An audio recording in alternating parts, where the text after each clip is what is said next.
Bueno, pues nada, lo primero es muchísimas gracias por venir, a La Buena Letra también por acogernos aquí, en este sitio tan cálido, y también a Ediciones Filiputienses, que es la editorial que acogió el libro, que estaba antes independiente, y ahora, bueno, en esta segunda edición, este libro precisamente abre la sección de Ciencias Sociales de la editorial. Es una nueva sección que quiere abrir porque la persona de la editorial es José María Cumbreño, y él es poeta cacereño, entonces en esta editorial, y con este libro pues abre esta sección, ¿vale? Ciencias Sociales, que creo, bueno, tan importante porque hay muchas cosas que, bueno, quiero ahora decir para ahondar un poquito. Bueno, este libro, llamado El Puzzle Interior, lo que he hecho es pasarme en una metáfora el interior como si fuera una empresa. Creo que para empezar a conocer más las emociones y nuestro interior, claro, necesitamos de narrativa, de historias que nos lleguen más, que nos hagan comprender de forma más fácil, y de metáforas, ¿no? De imágenes, porque queda mucho recorrido todavía, yo creo, a nivel colectivo. Entonces, bueno, esta metáfora de la gran empresa, tomada de un maestro de Zen, bueno, pues alude a, yo aquí lo que he hecho es crear lo que yo veía, una estructura y un orden que a mí me iba surgiendo también de mi propia experiencia y de lo que yo iba experimentando también con mi trabajo. Entonces salían, pues bueno, departamentos, trabajadores, unos eran emociones, otros eran aspectos de nuestra propia personalidad, que al fin y al cabo, diferenciándolos y poniéndoles nombre, nos pueden ayudar, desde luego, a conocerlos. Pues bien, vamos a seguir un poco, básicamente, ¿vale? Para quien, aunque es un término que ya se conoce bastante, pero bueno, hace falta también un poco explicar qué es exactamente. Es conocimiento de las propias emociones, poder ponerles un nombre, etiquetarlas, capacidad para controlarlas, para gestionarlas. Es ahí donde vamos a andar mucho luego, porque ya sabemos que no se trata de un simple reprimir, hay veces que puede hacer falta, pero no se trata de eso. Gestionar es utilizarlas, ver qué mensaje nos dan y qué necesitan y qué se necesita solucionar, digamos. Capacidad para automotivarse, capacidad para reconocer las emociones de los demás y capacidad de control de las relaciones. Pues bien, como os decía antes, es a veces muy difícil poner nombre a lo que estamos sintiendo. A veces realmente es difícil, ¿no? Podemos dividir un poco, bueno, hay emociones negativas, las llamamos negativas porque nos hacen sentir mal. No quiere decir que sean malas porque todas tienen una función adaptativa, pero nos hacen sentir mal y por eso las llamamos emociones negativas. El miedo, la ira, la tristeza, la ansiedad, las positivas, alegría, amor, felicidad. Ambiguas, como la sorpresa, puede ser agradable o no, depende de la sorpresa. Luego están las sociales, que son realmente interesantes porque de alguna manera nos regulan unos a otros y realmente luego vamos a andar un poco en lo importante de la interacción social también. Arrepentimiento, corte, culpa, pudor, remordimiento, ridículo, timidez, vergüenza y envidia, que tienen tantas de estas emociones tan mala prensa, ¿no? Son tan rechazadas. Y emociones estéticas, bueno, pues ante algo bello, ¿no? Ante la belleza. Lo primero que necesitamos también es deshacer algunas creencias que nos limitan, que no son ciertas. De manera que, lo que decía antes, cuando una emoción me hace sentir mal, no quiere decir que sea mala.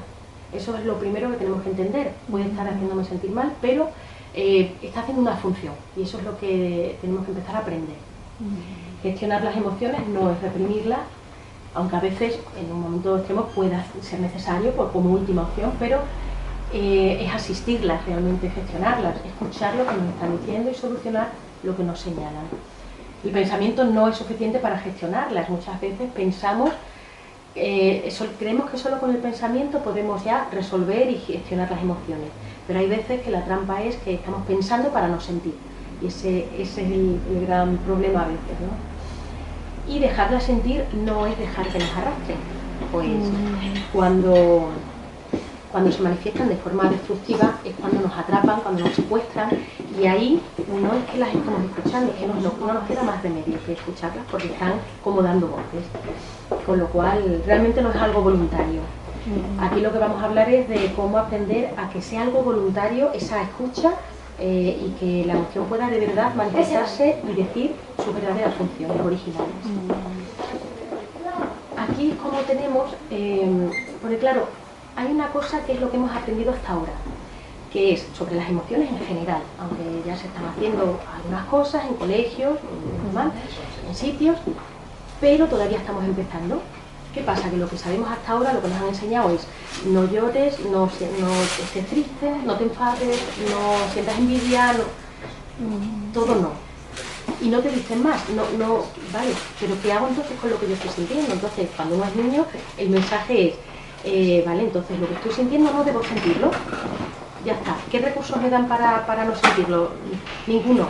¿Cómo lo hago? ¿Cómo puedo? Rechazándolo a toda costa. Entonces, de alguna manera lo lanza a una especie de sótano o de baúl, por eso la representación, así un baúl cerrado, ¿no? Como bueno, tanto, de manera que yo pienso que desaparece, pero en realidad va a seguir ahí, me va a pasar factura de alguna manera. Va a crecer en otro espacio dentro de mí, casi sin darme cuenta, pero va a estar bloqueando mi vida de alguna de las maneras. De esa forma, rechazando el resultado que tenemos es que el enfado pues, se convierte en irritabilidad frecuente y a lo mejor sin motivo, fuera de contexto, que no sé por qué. Luego puede haber otros motivos, pero esto es una cosa bueno, general. El miedo llega a bloquear y entonces, claro, la envidia quema y oculta los deseos, la culpa inhibe la responsabilidad, no nos deja verla. La duda lo llena todo, impidiendo la acción y el sano escepticismo, y la tristeza lo inunda todo, dejando negatividad y pesimismo. Claro, ¿qué ocurre? Que al final el mensaje y el aprendizaje es la culpa la tiene el enfado, la culpa la tiene el miedo, la envidia, las emociones tienen la culpa. Incluso le puedo coger miedo a sentir alguna de las emociones o a sentir en general, con el problema que acarrea eso, claro. En mi vida y de cara a las relaciones. Eso realmente me separa, me aísla de mí y de los demás. ¿Qué ocurre si abrimos el baúl y empezamos a escuchar de verdad esas emociones? De forma voluntaria, no cuando nos están secuestrando, no. Cuando yo decido escuchar, pues resulta que el enfado es energía, es fuerza, es decir lo que de verdad quiero decir, no hacer lo que no quiero hacer, no decir lo que no quiero decir. Va encaminado más a ser yo mismo. El miedo es prudencia y tener en cuenta todas las posibilidades, apertura para una buena toma de decisiones. Claro, aquí alguien podría decir, ah, claro, pero es que la prudencia, eso es prudencia, no es miedo. Bueno, está en el mismo continuo que el miedo.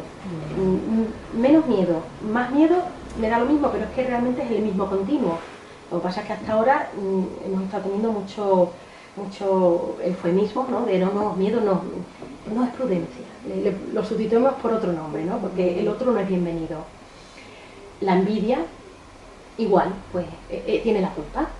No nos damos cuenta de que no es más que el dedo que está señalando algo, está señalando un problema, una contradicción, algo que tú debes atender. Y si no está siendo atendido, pues ahí cada vez se acumula más y se producen incluso interacciones tóxicas entre esas partes de uno mismo, que luego se reflejan en las interacciones con los demás, tal cual, ¿no? Vamos a ver, claro, poner luz es como esas emociones y esos aspectos de mí que rechacé, que no eran bienvenidos en lo que yo aprendí, están en ese sótano, claro, a oscuras, cerrados, sin sitio para poder hacer su trabajo, sin nada. Si yo pongo luz, claro, aquí parece que deja de ser sombra, deja de ser algo oscuro, algo negativo. Y es que es así cuando se le pone luz, entendemos que realmente no es malo, sino que se saca mucho potencial. Poner nombre, el nombre a lo que estoy sintiendo es un primer paso muy importante, pero claro, no nos podemos quedar ahí, ese es innecesario, pero hay que avanzar. Dar voz a las emociones. Esta será la clave para conocerlas y para gestionarlas. Este dibujo de alguna manera también alude a esa unión entre lo que es la atención, a dónde llevamos nosotros la atención, y la gestión de las emociones. Y es que resulta que se ha demostrado que es la misma área cerebral la que maneja nuestra atención, la que utilizamos para controlar nuestra atención, y la que utilizamos para manejar nuestras emociones, para gestionarlas o para intentar reponernos de un enfado, de algo incómodo. Entonces, no es casual, ¿no? Y es porque necesitamos también de este entrenamiento de la atención para gestionar las emociones totalmente. Podemos llamar meditación, lo podemos llamar, adaptado aquí en Occidente, mindfulness, atención plena, con los ejercicios del tipo que sean, lo llamemos como sea, pero es un entrenamiento mental que es también muy necesario, y hoy en día estamos viendo que mucho más, ¿no? Un mundo más complicado, más lleno de cosas, más posibilidades y más libertad, pero que a veces no sabemos por dónde tirar, cómo usar esa libertad, porque es complejo. Entonces, y si muchas veces tenemos, digamos, dificultad para entendernos a nosotros mismos, que nos pasa a todos, encima en un mundo tan complicado, a veces nos desorientamos mucho. Por tanto, como digo, pues necesitamos de la atención. Lo que decía, los circuitos cerebrales son los mismos. Este dibujo viene a representar que, bueno, claro, vemos el mundo como somos, y también, bueno, alude un poco a los puntos ciegos. Todos tenemos puntos ciegos, claro, si no, pues seríamos perfectos, pero bueno, somos imperfectos. Se trata de que los puntos ciegos, bueno, a poder ser, sean más pequeñitos, o poderlos, bueno, poner un poquito más de luz en los sitios para tener al menos una calidad de vida y poder avanzar, poder evolucionar, y que no sea demasiado grandes esos puntos ciegos, pero desde luego, conociéndonos más, tendremos menos puntos ciegos, porque habrá más luz en todos los departamentos de la empresa, por así decirlo, o en muchos más de ellos. Y vamos a ver aquí lo que tengo es el índice del libro, ¿vale? Yo lo que hice fue dividir en 3 departamentos, o tres equipos, me gusta llamarlo equipo, ¿no?, de colaboración. El equipo protector, pues tenemos una parte con la que nos protegemos o controlamos el miedo, o el juez, ¿no? Muchas veces se dice, no hay que juzgar. Bueno, es que no es inevitable, lo hacemos constantemente. La cosa es si es una forma de juzgar y de criticar sana y constructiva, o es destructiva, ¿no? El equipo conector, que de alguna manera es como si fuera el cableado, que es lo que explico en el libro, refiriéndose a emociones como la tristeza, que en películas como Del revés se ve claramente, ¿no?, las funciones que de verdad tiene la tristeza, que están rechazadas, ¿no? Cuando yo siento tristeza y me estoy inhibiendo, es terrible, ¿no?, el nudo que se produce, y al final hace daño dentro. Si lo desahogo, al final lo que encuentro es tranquilidad, alivio, e incluso a lo mejor hasta, digamos, que descubro algo que me está diciendo esa tristeza, algo que no me había dado cuenta, o algo que quisiera hacer, algo que deseo, que no estaba haciendo y por eso tengo tristeza. Heridas emocionales, que a veces todos tenemos, ¿no? El niño inocente y vulnerable, la víctima. Luego en el equipo creador pues está ya el escéptico, el enfado, la envidia, partes de nosotros, emociones o aspectos de nuestra personalidad que yo creo que tenían más que ver con esa parte de evolución, de crear, y ese motor que nos empuja a evolucionar. Ya en la tercera parte, encajando las piezas del puzzle, es una reunión de empresa que con todos los trabajadores que hemos ido rescatando. Yo, claro, sobre todo me he centrado en lo más peliagudo, en las emociones más rechazadas en este libro, precisamente por eso, por ser más rechazadas, me parecía más interesante sacarlas a la luz y ver todo el potencial que tienen bueno. Entonces, en esa reunión, bueno, pues ya cierra, digamos, la historia del libro, que contiene, dicho sea de paso, varios relatos cortos, ¿vale? Para que, entiendo que tenía que ser una cosa amena y que llegara a todos, que pudiera llegar a todos. Tiene también ejercicios prácticos, como hemos visto ahí al final del índice. No es un libro de autoayuda al uso, en el prólogo lo explica bien José Manuel Ruiz. El prólogo, que además me encantó como lo expresó. Lo que trataba era de ser un libro riguroso científicamente, pero que fuera ameno, un poco más literario, y que fuera también práctico, que tuviera técnicas de psicoterapia para cada uno poder trabajarse de una forma sencilla.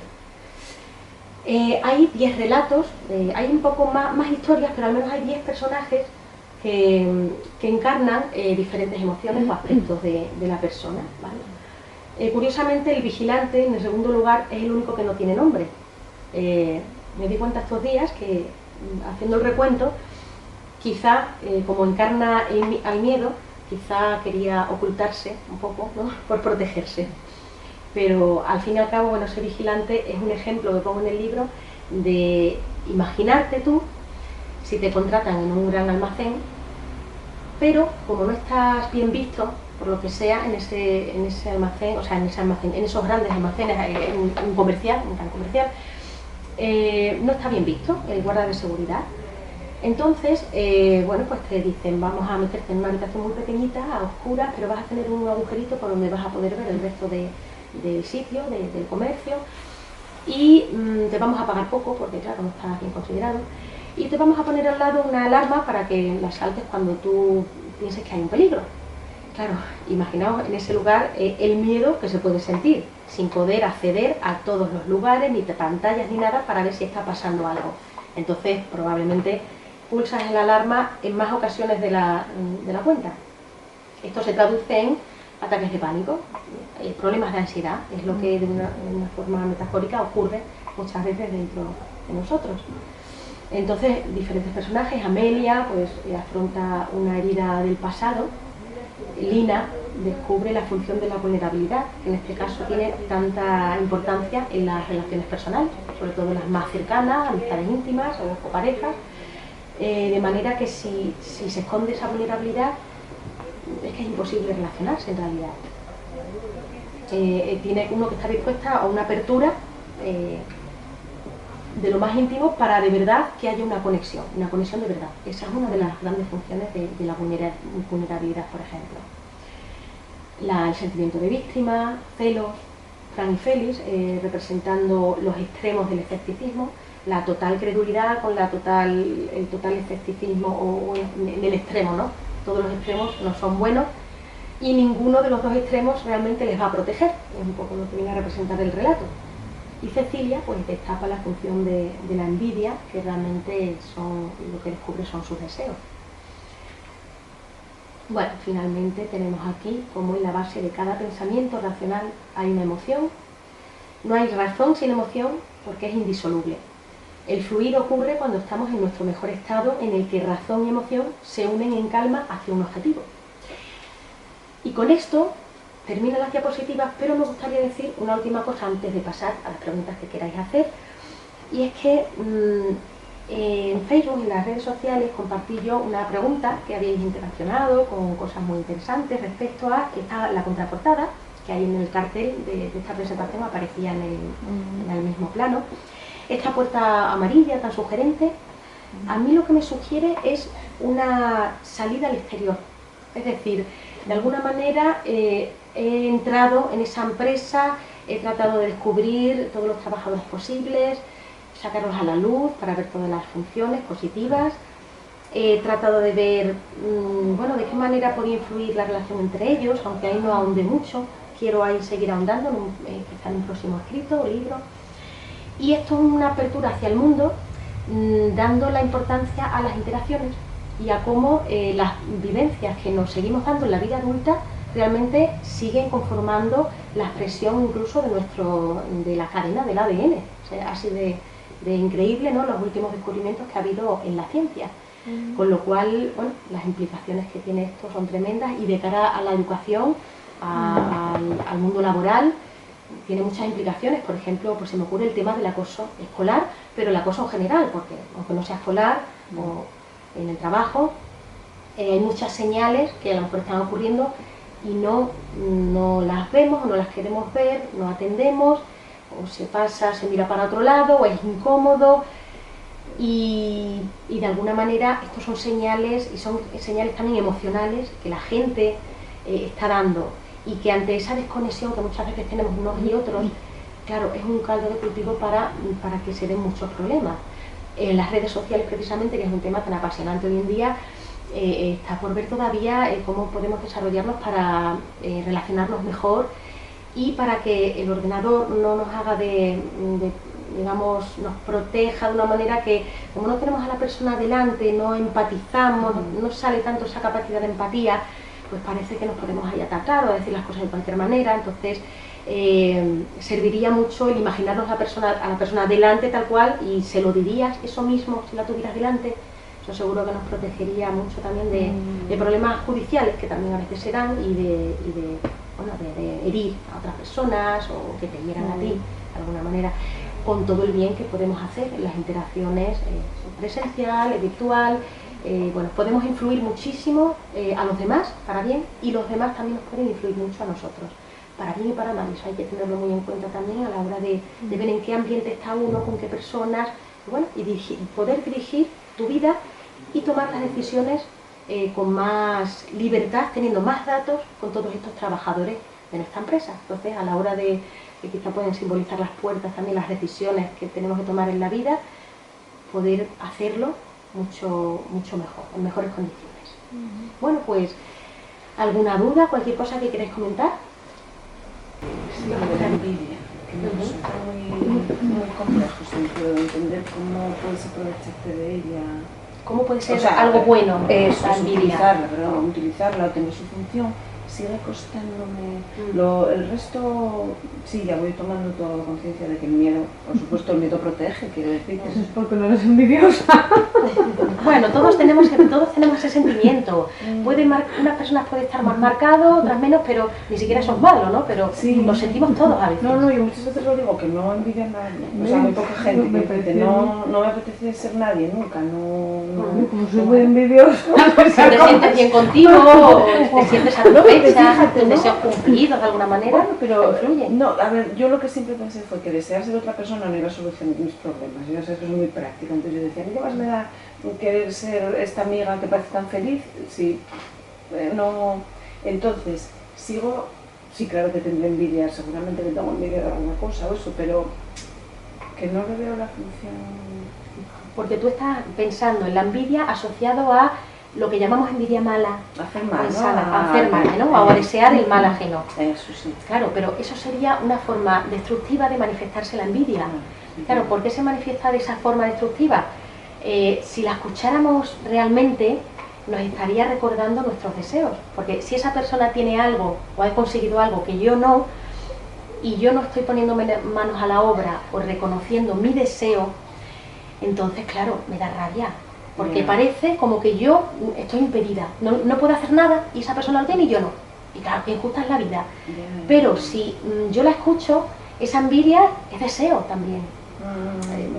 Va un poco también de la mano. Entonces, yo, eso que tiene esa persona, eso que ha conseguido, lo deseo. A lo mejor no me es posible porque, oye, es una bailarina de ballet clásico y yo a mi edad no estoy en disposición, en fin. Bueno, ahí es una aceptación, toca aceptar. Pero si yo estoy atendiendo a mis deseos, los deseos factibles, los deseos realistas en este momento de mi vida, voy a estar mucho más motivada, más satisfecha de los que, poniendo mi atención también en los que ya he conseguido, mi currículum, digamos, positivo, incluso lo que he aprendido de lo que no he conseguido, que también lo llamo currículum positivo. En fin, voy a sentirme más satisfecha, entonces no me va a salir esa cosa de que le vaya mal. No, porque, me recuerda, claro, es verdad, yo también quiero hacer eso. Mira, voy a ponerme luego que lo tenía olvidado. Y entonces es algo positivo, algo que te hace sentir bien. Hay que dar la salida que hace alguna gente. Claro, pero muy interesante lo que comentas, porque es que totalmente, en general, es justo eso lo que se piensa. Tiene de las emociones con más mala prensa. Sí, más que el miedo, la tristeza. Es como odioso, ¿verdad? La envidia es algo odioso, que nadie debería tener. Y si lo tienes o lo sientes, es como que parece que eres mala persona, ¿no? Pero si ese sentimiento existe, tendrá que servir para algo. Es que es la pregunta que yo siempre me hago. ¿Existe? Tiene que servir para algo. Y si una persona lo puede sentir, una persona que ha nacido con sus funciones, todo normal, es porque los demás también lo sienten. Todos somos humanos, tenemos un poco de todo. Digamos, cambiar la combinación, los ingredientes. ¿Alguna otra duda que queráis? Sí, venga, me encanta. Es que leer el libro siempre me guío con lo de sentimientos y emociones. Claro. Mira, las emociones es una respuesta, sobre todo física, ¿vale? De sustancia, del cerebro que provoca, pero es algo que exterior, algo que pasa o alguien que me provoca eso, ¿vale? Entonces suelen durar poco y ser como intensas. Y son las emociones básicas, pues miedo, enfado, alegría, tristeza y asco. Esas son, por ejemplo, las Y representadas te en la... pasa que miedo, porque suelta un toro. Entonces Sí. eso sería como muy de repente, Sí. muy tal, pero cuando el toro se va, Eso, ya, cuando no bueno, hay ningún problema de que sí. miedo esté estancado ahí, ya es está. así, es así. Un sentimiento es algo ya subjetivo, es digamos la vivencia subjetiva que deja esa emoción, o que a lo mejor viene de atrás, o experiencias de atrás, pero ese pozo, eso que ha dejado y puede durar más en el tiempo, ser menos intenso. Entonces, bueno, se dice que aunque la tristeza, sí, se dice como emoción también básica, pero también se llama emoción, sentimiento de emoción. Que como veis, yo creo que todavía queda mucho por evolucionar, pero bueno, se van etiquetando ya bastante, pero es muy sutil a veces las diferencias. Pero puedo tener un sentimiento de tristeza de hace un mes. Eso, claro, no es algo que me lo ha provocado, no hay un acontecimiento. Alguien me puede decir, pero no estés triste, si es que no tienes motivos, tienes una casa, te recuerdan todo lo que tienes y entonces no tienes motivos para estar triste, ya. Pero es que yo tengo un estado de ánimo con un sentimiento de tristeza por algo, que a lo mejor no es así de evidente porque no es una emoción que me la ha provocado, o algo que ha ocurrido que me ha provocado esa emoción, pero es otra cosa de un hábito quizás de pensamiento que tengo yo, de crítica destructiva hacia mí, de pensamientos negativos, de anticipar cosas, de futuro negativas, cosas, baja autoestima, muchas cosas, puede ser complejo y en cada persona puede ser diferente. Que a veces te levantas incluso Sí, sin necesidad de que pase nada, que está... sí, que puede ser mil cosas. Y a lo mejor a veces le damos demasiada importancia y se pasa pronto. Ya. A lo mejor has soñado algo que no recuerdas que era algo triste, a lo mejor simplemente hay cansancio. Y es que va tan unido lo físico con lo psicológico que cuando hay una enfermedad física o un impedimento físico o algo, es que también puede llegar a crear un estado de ánimo, un problema psicológico que es entendible y que hay que también ayudar a sobrellevar o a superar. Entonces es bidireccional la sinergia que hay ahí. Queda claro con eso. Sí, sí, sí, sí, es que me costaba... Sí, normal. Porque estaba leyéndolo y se me iba un poco cuando empezaba Sí. a aparecer algo así. No es lógico, una cosa que no tampoco se suele a lo mejor diferenciar bien y está muy bien que... Sí, a mí como me gusta ser el vigilante. Sí. Lo de meterlo así en...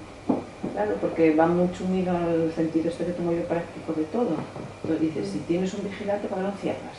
Es como, Claro, para empezar, ¿para qué es un vigilante? Sí. Si lo encierras. Entonces ahí conecté yo, quizás fue el primero que entendí. Le viste un sentido tan práctico, ¿no? Con Sí. esa contradicción, de repente salió tu Claro, sentido ¿para más qué quieres práctico. ¿para qué quieres todas esas emociones y todos esos sentimientos si no los vas a utilizar? Claro. Otra cosa es que lo andes contando por ahí, o que lo exteriorices, o que... Pero si tú de verdad enfocas lo de la envidia y sabes que eres envidiosa, no tienes que andar contando a todo el mundo. Pero si a ti misma lo reconoces, puedes mejorar. Sí, eso es importante, eso que dices, el reconocimiento es muy importante. Y fíjate que qué difícil es que una persona llegue a reconocer, es que soy envidiosa, pero es admirable ese reconocimiento. Claro, tiene tan mala prensa que lo tenemos asociado a algo muy malo, si una persona dice eso, pero es que no es tan malo.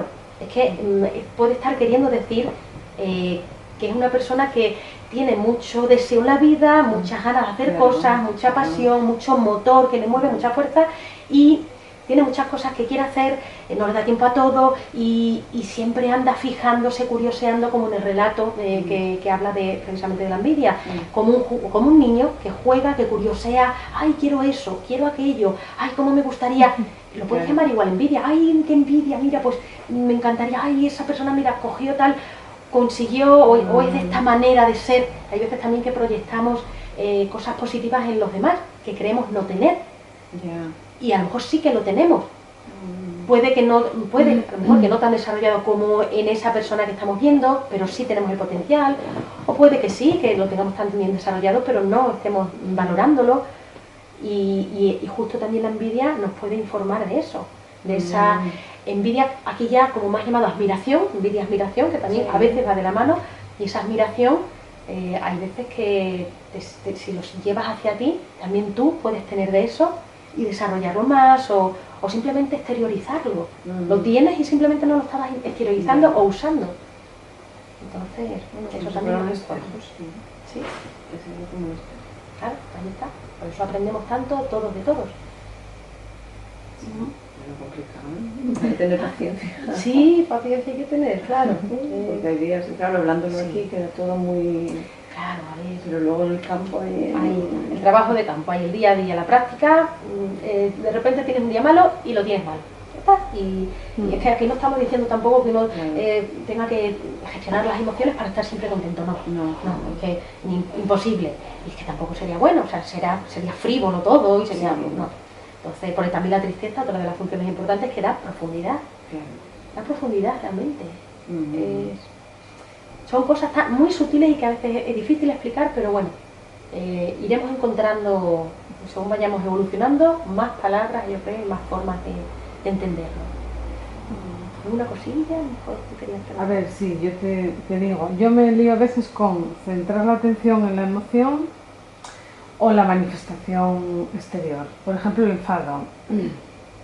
¿Vale? Yo sé que estoy enfadada, pero si pierdes las formas, te estás secuestrando la emoción, o cómo manifestar esa emoción para que sea políticamente correcta, yo ahí me pierdo un poco. Claro. Y luego cuando lo manifiesto y digo, bueno, me enfadé, lo manifesté, pues ole, me queda un roco que tarda un poco en desaparecer, ¿sabes? No sé si es la aceptación de los demás o que me pesa más que respetar mi propio enfado.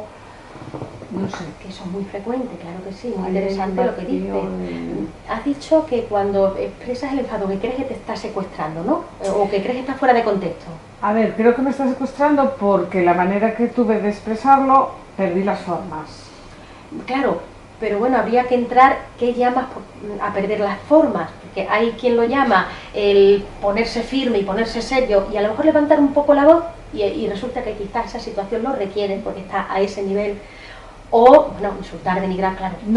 Eso ya directamente se perder las formas. Lo otro que formas. decías, lo que pasa es que si todo, aunque yo me puedo autoconvencer de, bueno, me enfadé y fue un enfado correcto, bueno, ni insultas ni... no, bueno, te pones ahí un poco de investigar, no tal... parece que no me lo consigo yo creer, de que puede ser un enfado correcto para mí, porque ves que la gente queda ahí como, ¿sabes? Sí, sí, sí. No acabo yo, me queda ahí un... Hombre, no me hundo la miseria, porque ya aprendí me enfado porque tengo derecho a enfadarme, pero sobre todo en el trabajo. Sí. Quedo ahí como, ay, tendría que haberme disculpado. ¿Pero por qué me tengo que disculpar? A ver, es que me está tocando las narices, le expresé lo que le... ¿Sabes? Estoy ahí con un... Sí, entiendo que, claro, hay bueno, un poco una doble vertiente. Claro, por una parte, cuando hemos aprendido que cuando nos enfadamos, que parece que es perder las formas, y a lo mejor no, a lo mejor está siendo, el ejemplo que por ejemplo tú ponías, muy adecuado. Pero luego por otra parte, en lo que estamos aprendiendo a ensayar con las emociones, hay veces que quizá puede haber una incomodidad, puede ser adecuado todo eso que se está diciendo, bastante dentro de contexto, pero a lo mejor hay un grado que quizás estás percibiendo, a lo mejor pueda tener razón esa voz que te avisa, estás percibiendo que algo no está del todo en su sitio, porque lo que tú dices, a lo mejor no te lo estás creyendo del todo porque no estás segura del todo. Entonces, claro, en ese ensayo puede a veces faltar esos grados, ese para como sentir que no tener esa duda, digamos, de ay, creo que está secuestrándome, o creo que cuando se está seguro en el sitio de uno, se suele sentir como más agradable. Sí, a mí me queda ahí. Pero claro, luego está la parte social y el aprendizaje, que a veces también es el que puede venir a incomodar. Digamos, puede ser correcto, pero luego la culpabilidad de lo aprendido, venir a decir, a querer quitarle el valor, a echarlo por tierra, cuando a lo mejor ha sido adecuado. La gente nunca te va a poner buena cara. Pero eso no quiere decir que tú hayas sido fuera de contexto el enfado. Claro, puede que no les guste, claro, nadie le gusta que se enfade contigo, pero... Claro, pero por ejemplo, ese rucu que tengo no es que yo no le esté prestando atención a la emoción, a eso me refiero, porque luego me queda ahí ese pozo. Claro, sí, esa es otra muy emoción interesante, eso es. Que tengo ahí o eso no. Es. Muy interesante. O es del aprendizaje, de todo ese... Cuando queda pozo es que la emoción está molestando. Y si está molestando es que del todo no ha sido escuchada. Eso es. O algo, lo que tú dices, por ejemplo, la culpa en este caso está luchando contra el enfado. La culpa está luchando contra el enfado. Eso, ahí hay algo. Y entonces están en lucha y del todo el enfado no se siente reconocido dentro. Y con ese conflicto interior es lo que más incomoda, siempre eso, dentro. Es decir, ¿es algo aprendido realmente? No, me estoy imponiendo que tengo derecho a enfadarme porque tengo ahí un desajuste. No quedo de, oye, no. Claro, porque toda la empresa no está todavía, no ha llegado a un acuerdo. No. Ahí está. Se tienen que reunir más trabajadores y tienen que negociar. Sí, Claro, sí, sí. claro, Ahí claro. está. Claro, pero fijaos que estas cosas interiores en la mente, tan sutiles, Sí. ¿cómo las entiendes? ¿Cómo las aprendes si no les ponemos un nombre, una historia, una metáfora? De esta manera nos está facilitando Y la cuando- Y misma cuando forma. toda la vida, familia, sociedad y demás, te estuvo insistiendo en lo contrario. Claro, y además era el silencio. La respuesta era, no llores, no tal, no. Y silencio, y todo el mundo, madre mía, Y ahí luego del llegas, silencio. llegas al trabajo y tienes que callar porque también molesta, quiere que seas dócil o quieres que seas, claro. Claro, Te dan el peor horario y tú tienes que... A ver, te vas a quedar con el horario, pero lo que te permite el enfado es decir, bueno, vaya como os estáis quedando conmigo. O lo que sea, cualquier cosa que les sí, demuestre sí, que... sí. Sí, al menos legitimar tu emoción. Claro, O sea, legitimar tu emoción, aunque se quede solo en una cosa interior, que uno puede decidir, aquí no es adecuado si yo digo algo tal, Claro. bueno, dependerá de la situación, no depende de la persona con la que estés, exacto. pero al menos interiormente legitimar. Y así es mucho más fácil saber decidir lo que es mejor hacer. Si decir algo o no decir nada o qué lo mover. Sí. Pero si lo legitimas ya, como que ya hay un acuerdo, y entonces ya Sí, lo que te dije que me había pasado con una compañera, que decidí no discutir con ella, pero como me di cuenta de que me estaba enfadando, lo de pasar fue una sensación bien, no me quedé ahí con, tenía que haber dicho, no, yo me di cuenta de que me estaba cabreando, pero dije, es que me apetece discutir con ella, y dije, anda, y cogí y marché. Entonces, como en ese momento yo reconocí que estaba enfadadísima, Eso. pues luego yo quedé tan tranquila. Reconociste y decidiste. Claro. Y decidiste no, pues paso, bien. Dije, esta tía es imbécil, no sé qué, pensé y dije, y cogí, no discuto y esto. Porque también tienes derecho a, Claro que a sí. decidir, Ahí está, estabas utilizando tu libertad. claro, no me enfado. Gracias a reconocer esa emoción. Pero no te queda ahí... Claro, el reconcome. Sí, yo reconozco que tengo por ahí. Cada uno tiene su Comida la caballo de empresa, batalla. ¿no? Claro. Sí, sí. Pero sí, estaría bien por eso, darle voz a ese enfado, darle voz a esa culpa, si es la que está ahí. A ver, ¿qué están diciendo cada uno? Que se pongan ahí los papeles sobre la mesa y descubrir bien la raíz un poco del asunto para ver si pueden llegar a un acuerdo, ¿no? Como una reunión de empresas. Sí, lo que pasa es que a mí me cuesta porque luego ahí llegas a ¿qué más da? Ser una tontería, ¿no? Siempre, ¿no? No reconocerte, es que también, ¿qué más da? Será porque era una tontería. ¿sabes? Esa es una habilidad tremenda que tenemos el ser humano, que es de autojustificarnos. Si algo es incómodo tal y de alguna manera decimos, va, no, luego ya viene la autojustificación, no, bueno, es que tal, es que cual, para sentir algún tipo de comodidad, porque el conflicto es incómodo. Entonces, si no vas a afrontar el conflicto, pues venga, me autojustifico y tal, la conducta mía, y por lo menos un poco vuelvo a cierto equilibrio, ¿no? En la empresa, porque es que si no es insostenible. Claro, podemos llegar a justificar todo. Puedo estar media hora convenciéndote de una cosa o justificando una cosa y a la media hora siguiente convenciendo de la contraria. O sea, argumentos tenemos para dar y tomar, con toda la creatividad que tenemos el ser humano. Así es que si la utilizamos con esa fuerza del enfado, esa dirección que queremos en la vida, la de cosas que nos falta por hacer, ¿no? ¿Alguna cosita más? ¿Todas las dudas? Sí, bastante. Genial, vale. Lo que pasa en un trabajo día a día, en esta Sí, manera. sí, pero bueno. Está, pero muy Hay que interesante. tomarlo también como algo divertido y algo... Sí. Bueno, Bueno, tener los puntos ya un poco cierta luz y más o menos ya por dónde ir. Lo de que no hay emociones negativas, eso es fundamental. o pueden hacerme sentir mal, si quieres, vale, las puedo llamar negativas, pero son buenas, no que sean malas, ¿no? No. Simplemente me hacen Son sentir mal. emociones sin más, y sentimientos. Eso es, a ver, en principio, en términos más absolutos, no son ni positivas ni negativas. Son sentimientos, son emociones, Claro. es lo que es. Pero luego, claro, el ser humano pues le ponemos un nombre, le ponemos etiqueta, le ponemos para ordenar, digamos, nuestro mundo que sea como más sencillo.